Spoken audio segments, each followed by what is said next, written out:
Bueno, vamos a empezar entonces con la clase. El día de hoy vamos a ver primeramente un poquito de introducción, ¿verdad? De lo que vamos a estar desarrollando. Nosotros vamos a estar viendo en esta materia lo que sería electrónica de potencia.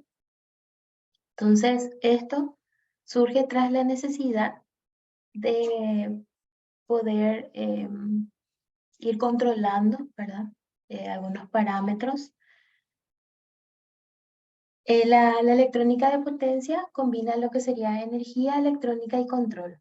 Entonces, cuando hablamos de control, nosotros lo que vamos haciendo es, nos dice, por ejemplo, si tenemos un sistema dinámico de lazo cerrado, ¿verdad? Entonces, eso quiere decir que está realimentado.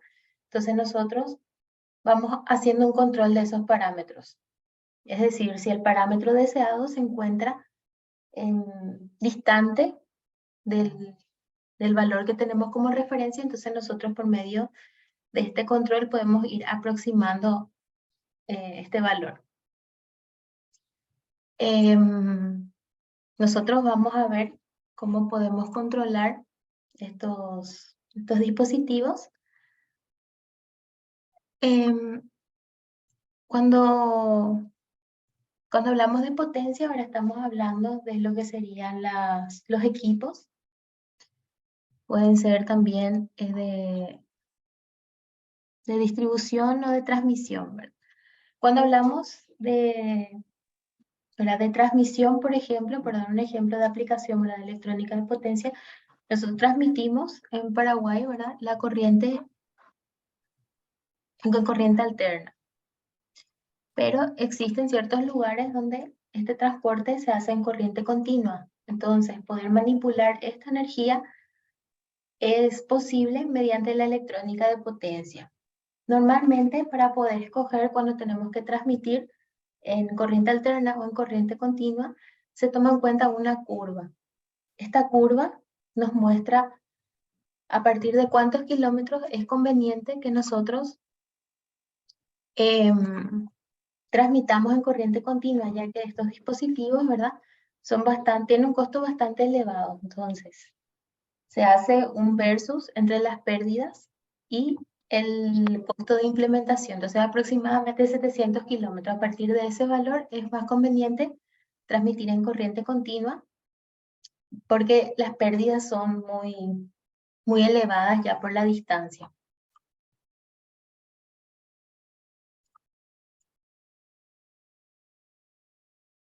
Bueno, eso justamente es lo que nos habla aquí, ¿verdad? Que la electrónica de potencia nos permite transmitir en alto voltaje, ¿verdad?, en DC.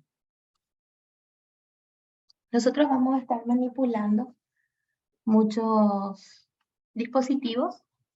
Estos dispositivos formados por semiconductores.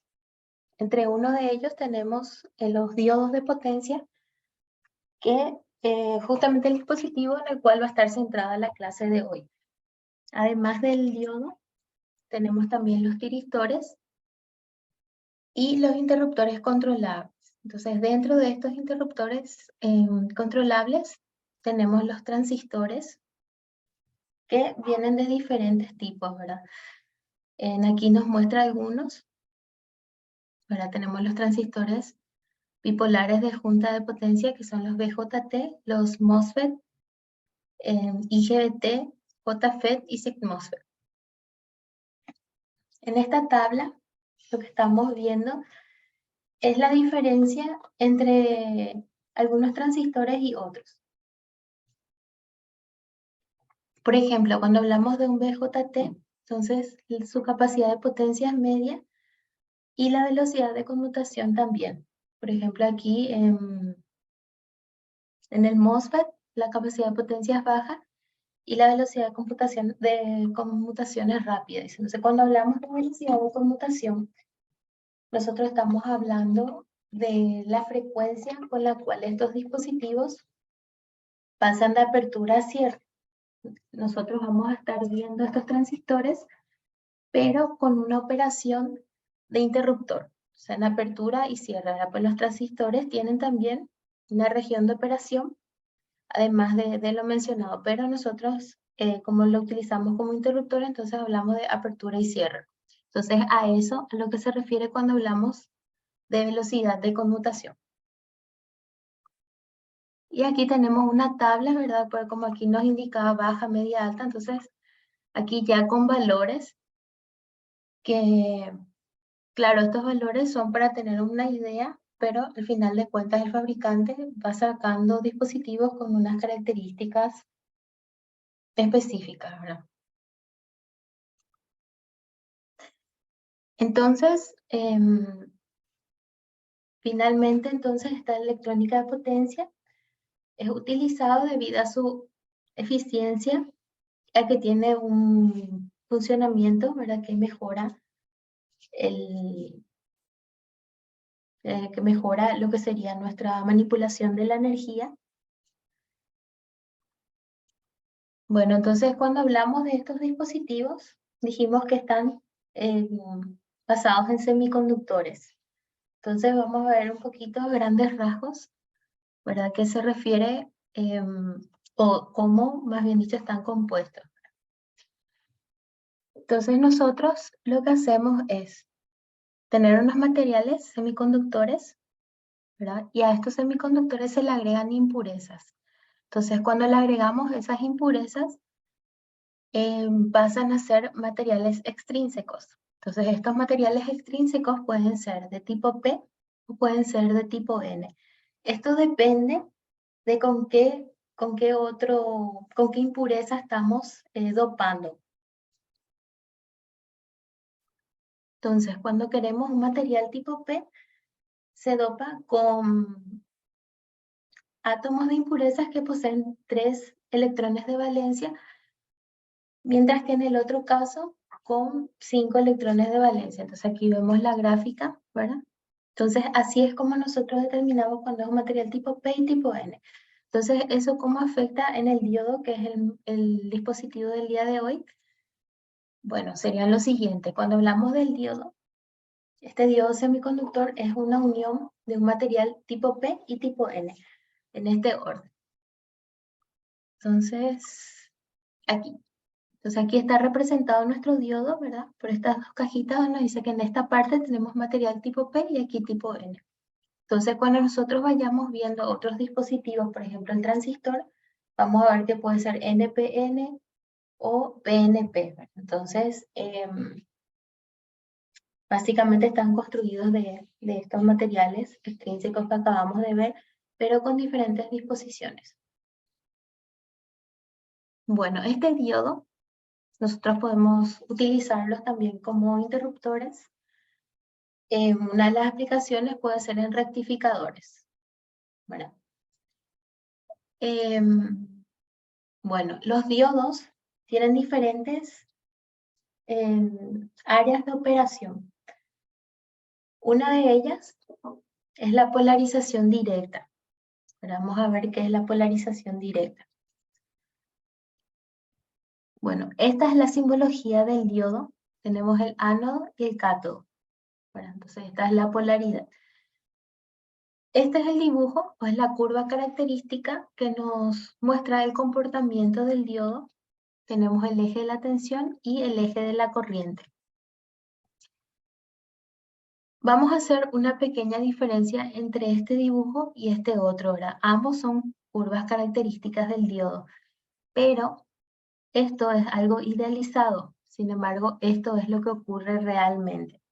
Nosotros hablamos de una conducción aquí polarizada directamente, ¿verdad? Entonces, ¿qué quiere decir eso? Bueno, nosotros tenemos este circuito y tenemos aquí una fuente de tensión.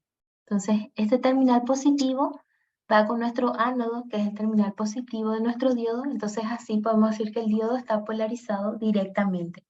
Ahora bien, si esta fuente de tensión estuviese al revés y aquí fuera menos y aquí más, entonces el menos de nuestra fuente estaría con el positivo, entonces ahí no estaría polarizado directamente porque no hay una coincidencia, entonces ahí estamos en el área de bloqueo. Entonces, ¿qué ocurre aquí, verdad? Cuando nosotros estamos en una zona de polarización directa, el diodo permite el paso de la corriente, mientras que si estamos en bloqueo, él impide ese paso. Entonces, por eso es que es muy importante. El diodo, nosotros habíamos mencionado lo que es, que vamos a estar viendo lo que es controlar, ¿verdad?, ciertos dispositivos, pero el diodo nosotros no lo podemos controlar, porque el diodo se activa o se desactiva solamente en función al flujo natural del circuito. Entonces, ¿qué quiere decir eso? Se refiere a la fuente, ¿verdad? Si nosotros tenemos aquí, en este caso, si es una continua, ¿verdad? Nosotros tenemos, por ejemplo, vamos a suponer que esta B es una continua, ¿verdad? Aquí, de 5 voltios. Entonces, si es así, esto es positivo y esto es positivo. Entonces, siempre va a estar polarizado directamente. Entonces, ahí mucho inconveniente no hay al momento de hacer la interpretación. Pero, ¿qué pasa cuando empezamos a tener formas de onda diferentes a eso? Vamos a empezar con algo no muy complejo, que es una senoidal alterna. Entonces, de aquí hasta aquí, que es mi primer semiciclo, ¿verdad?, es positivo, considerando esta polaridad. Pero de aquí a aquí es negativo, ¿verdad? Entonces, ¿qué quiere decir?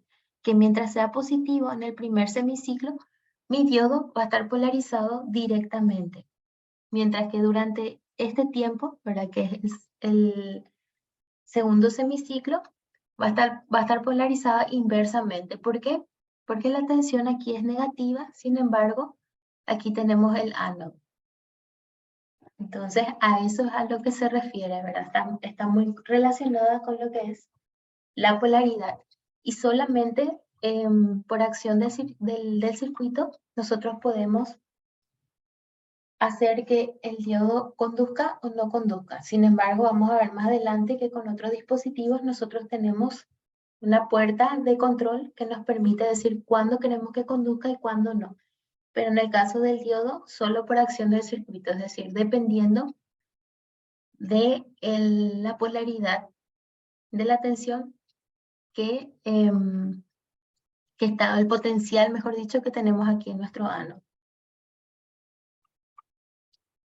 Bueno, entonces, volviendo a esto, ya que vimos un poquito cómo funciona el diodo, ahora dijimos que cuando está polarizado directamente permite el paso de la corriente y cuando está polarizado inversamente impide ese paso de la corriente, ¿verdad? A esa región de polarización inversa también se le conoce como de bloqueo, porque no permite el paso.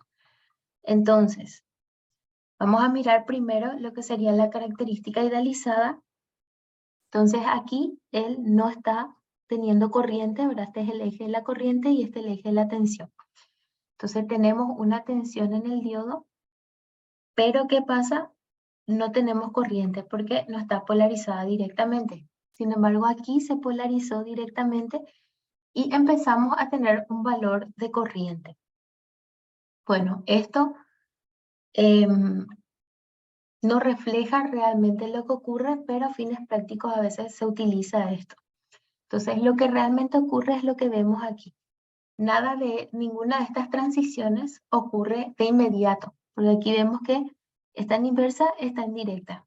Pero, sin embargo, a ver, en este se ve mejor, que nosotros, ¿verdad?, estamos en bloqueo, pero tenemos una corriente muy pequeñita. Si nosotros hubiéramos centimetrado esto, íbamos a ver que tenemos una corriente pequeñita en valores probablemente de mili o de micro, ¿verdad? No es que está sobre este eje, sino que hay un pequeño valor. A ese valor se le denomina corriente de fuga. Y es lo que realmente pasa, que a partir de un valor de corriente se empieza a ir acercando, ¿verdad?, a este eje. Entonces tenemos un valor de corriente y va cambiando hasta que realmente impide ese paso. Es decir, aquí deja el paso de un valor muy pequeñito, aquí más pequeñito, hasta que realmente se hace cero. Entonces, eso es lo que realmente ocurre en la región de conducción inversa. Luego, cuando nosotros estamos en la conducción directa, aquí en forma inmediata, tampoco se da de esa manera, nosotros tenemos un valor pequeño de corriente y luego esto crece rápidamente. Ahora, otra cosa que tenemos que tener en cuenta es, vemos aquí que nos habla de una tensión de umbral. Entonces, esa tensión de umbral es un valor de tensión que va relacionado al material del cual está hecho. Por ejemplo, en el silicio es de 0,7 y en el germanio es de 0,3. Entonces, el valor de tensión que el material necesita realmente para que empiece a producir una corriente elevada o a permitir el paso de una corriente elevada.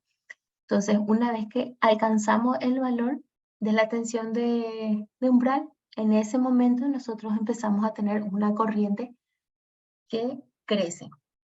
Entonces, si nosotros constantemente estamos sometiendo, ¿verdad?, a nuestro diodo a una polarización directa, pero con una tensión muy pequeñita, tampoco vamos a poder obtener la corriente que deseamos.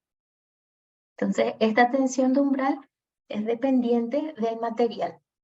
En nuestro caso, normalmente va a ser 0,7 porque el más utilizado es el silicio. No sé si hasta ahí alguien quiere comentar algo o preguntar algo.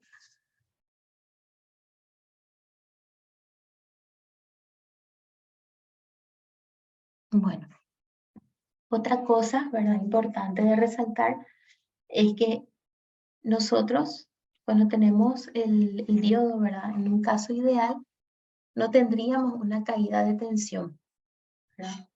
Pero realmente sí existe y oscila hasta aproximadamente 1 voltio. Entonces, idealmente, no deberíamos, si tomáramos un voltímetro y midiéramos el diodo, ahí encontraríamos un valor inferior a 1 voltio, pero en los casos ideales es como que ahí no vamos a encontrar ese potencial. Bueno, entonces nosotros hablamos, ¿verdad?, de muchos parámetros relacionados a estas gráficas. Entonces ahora lo que vamos a hacer es empezar a hacer ejercicios donde vamos a utilizar estas variables mencionadas. Entonces tenemos aquí esta ecuación y esta ecuación nos muestra el comportamiento del diodo, ¿verdad? Tenemos ID, que sería la corriente del diodo, ¿verdad? Entonces, si nos fijamos en nuestra gráfica, por eso nos indica como ID, que es la corriente en nuestro diodo. Esta es la tensión térmica, el voltaje térmico, porque finalmente cuando hablamos de dispositivos siempre está muy ligado a lo que es la temperatura, ¿verdad?, ya que la temperatura afecta en características del propio material. Tenemos aquí la corriente de fuga. Entonces la corriente de fuga es esta que habíamos visto aquí, que es la que en teoría, en un caso ideal, debería valer 0. Sin embargo, esto va decreciendo hasta que finalmente es 0. Cuando hablamos de N, en este caso es un coeficiente de emisión o factor de idealidad. Entonces esto va relacionado al material. Entonces por fines prácticos vamos a utilizar 1 hasta 2, ¿verdad? Suele ser el valor aproximado, pero depende de con qué material estemos trabajando, ¿verdad? Por ejemplo, cuando hablamos de silicio suele variar entre 1,1 y 1,8, pero a fines prácticos, al momento de hacer los ejercicios, entonces vamos a utilizar 2 cuando hablamos de silicio. Y cuando hablamos de germanio vamos a utilizar 1. La temperatura, ¿verdad?, porque como dijimos es un factor bastante importante. La constante de Boltzmann siempre tiene este valor. Y Q va a ser la carga del electrón que está circulando por ahí. Entonces, cuando vamos a calcular el voltaje térmico, viene definido por la constante de Boltzmann por la temperatura sobre la carga. Aquí tenemos las áreas o regiones de las que estuvimos hablando, ¿verdad? La de polarización directa, entonces cuando la tensión es mayor a 0, que sería desde aquí, esta es la polarización directa, esta es la polarización inversa, que es cuando la tensión del diodo es negativa o menor a 0, pero tenemos una región que todavía no hemos mencionado, que es la de ruptura. Entonces esa es la que estamos viendo aquí.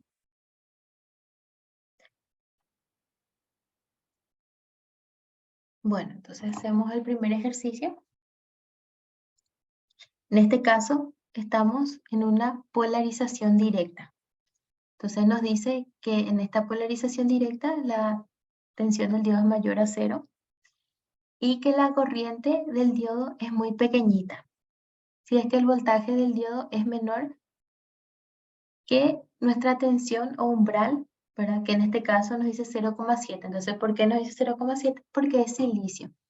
Entonces nos está diciendo eso, de que en este caso la corriente es pequeña, ¿verdad? Vemos que no es elevada con relación a este otro punto, ¿verdad? ¿Por qué? Porque la tensión aquí, la tensión umbral es pequeña. Entonces, si esto es 0,7, esta corriente es pequeña para silicio o germanio 0,3. Entonces, pasando esa tensión, ahí la corriente empieza a tomar un valor importante. Entonces, nos recalca un poquito eso para que podamos tener bien claro eso. Entonces, vamos a ir extrayendo los datos. Nos pide que calculemos la corriente del diodo. Entonces la corriente del diodo es igual a la corriente de fuga por, tenemos nuestra tensión térmica,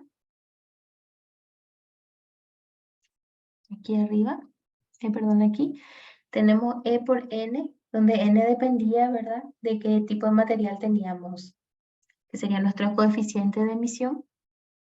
Tenemos la tensión aquí del diodo y el 1. Entonces empezamos a aplicar, a sustituir todo. Entonces 0,1 que es BD, va aquí arriba, 1 por el tipo de material, entonces en este caso es silicio, entonces por eso es 1, por lo que sería nuestra tensión térmica. Algo que no tienen que olvidar es que si tenemos 25,8 mili, ¿verdad? Esto es lo mismo que hacer esto por 10 a la menos 3. O lo mismo que hacer 25,8 dividido 1000. Es un error bastante frecuente en ignorar esta M y avanzar el ejercicio como si no estuviese. Entonces, tenemos que recordar esto y hacer la sustitución al momento de resolver los ejercicios. Entonces aquí tenemos, por ejemplo, estamos en un caso de polarización inversa. Entonces la polarización inversa nos dice que la tensión del diodo es menor a 0. Bueno, sí, porque es esta zona. Entonces aquí tenemos el eje de la tensión y aquí es la parte negativa. La tensión del diodo es mucho mayor a lo que sería nuestra tensión térmica y nos dice que la corriente del diodo es igual a la corriente de fuga.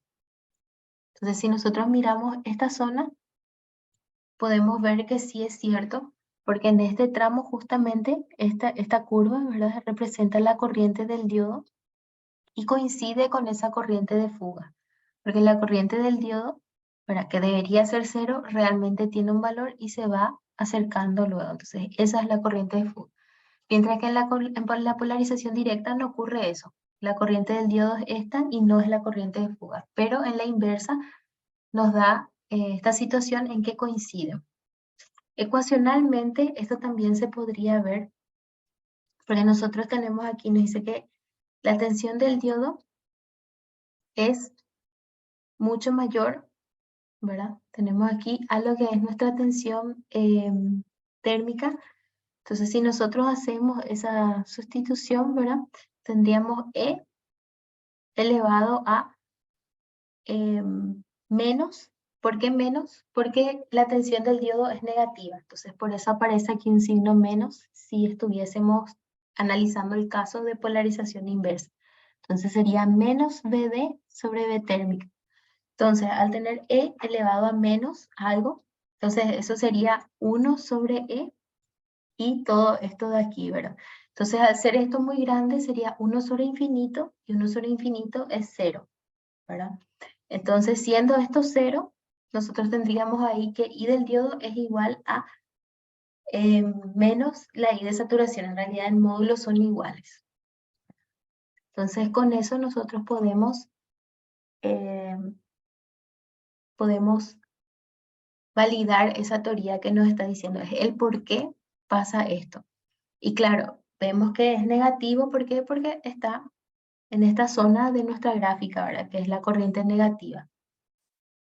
Entonces, nosotros podemos asumir esto como una teoría válida, ¿verdad? Ya que vimos que proviene de analizar un poquito la ecuación que representa el comportamiento de nuestro diodo en función a lo que sería nuestra tensión y nuestra corriente. Y luego tenemos aquí la tensión de ruptura. Como podemos identificar, la tensión de ruptura tiene en módulo un valor bastante elevado, ¿verdad? Y cuando nosotros estamos en presencia de esto, lo que ocurre es que nuestra corriente aumenta muy rápidamente con un cambio pequeño de lo que es la tensión en el diodo, ¿verdad? Nuestra tensión de ruptura. Porque aquí la corriente tiene un valor, pero aquí, si analizamos de aquí hasta aquí, en este tramo, con una pequeña variación, ya obtenemos un valor bastante elevado. Y nos dice que suele estar próximo de este valor, que es 1000 voltios. Vamos a ver este otro ejercicio y luego pasamos a mirar un poquito más simular esto que mencionamos. Habíamos analizado un poquito cómo funciona el diodo en presencia de una senoidal, ¿verdad? Pero no hemos trazado aún cómo queda finalmente. Entonces, eso es lo que vamos a ir mirando en nuestra simulación. Bueno, entonces nos dice que en este caso tenemos la tensión del diodo con un valor de 1,2 voltios, que tenemos una corriente correspondiente al diodo de 300 amperios, nos da N igual a 2 y la tensión térmica es 25,8 mili y quiere que encontremos la corriente de saturación. En este caso no nos está especificando dónde estamos. Si nos estuviese especificando, ¿verdad? Que estamos en una polarización inversa, ya podríamos asumir directamente esto. Pero como no nos está diciendo nada de eso, entonces tenemos que desarrollar. Entonces tenemos la corriente del diodo, es igual a la corriente de saturación, por la tensión del diodo dividido E a la N por la tensión térmica. Y esto menos 1. Entonces sustituimos. Colocamos aquí 300 y S por BD, que es 1,2. Esto es 2 por nuestra tensión térmica menos 1. Entonces aquí tenemos el 300, esto que está multiplicando la variable que deseamos conocer, entonces va a pasar dividiendo. Por eso tenemos 300 dividido todo esto aquí abajo. Entonces, y ese sería el resultado de efectuar esto y nos da este valor. Entonces, nuevamente, recuerden que M es mili y es lo mismo que abreviar esto, que es 10 a la menos 3. Bueno, como introducción, antes de tocar nuestra simulación, vamos a mirar lo siguiente. Nosotros vamos a tomar esto como el eje de la tensión de alimentación del circuito, considerando un circuito con una tensión alterna, un diodo polarizado de esta manera y una resistencia. Ahí. Entonces, esto sería PS y yo ahora voy a medir aquí, voy a colocar aquí un voltímetro. Entonces, este diodo, ¿verdad? Cuando está polarizado directamente, ¿qué va a hacer? Va a permitir el paso. Entonces, aquí vamos a tener esto porque sí va a estar conduciendo. Pero luego, cuando nuestro BS está en una polarización, estamos teniendo BS con signo negativo, porque aquí es positivo y aquí negativo, Entonces ahí ya no tenemos más menos, sino tenemos menos con más, ¿verdad? Entonces ahí pasa a una polarización inversa, entonces no conduce.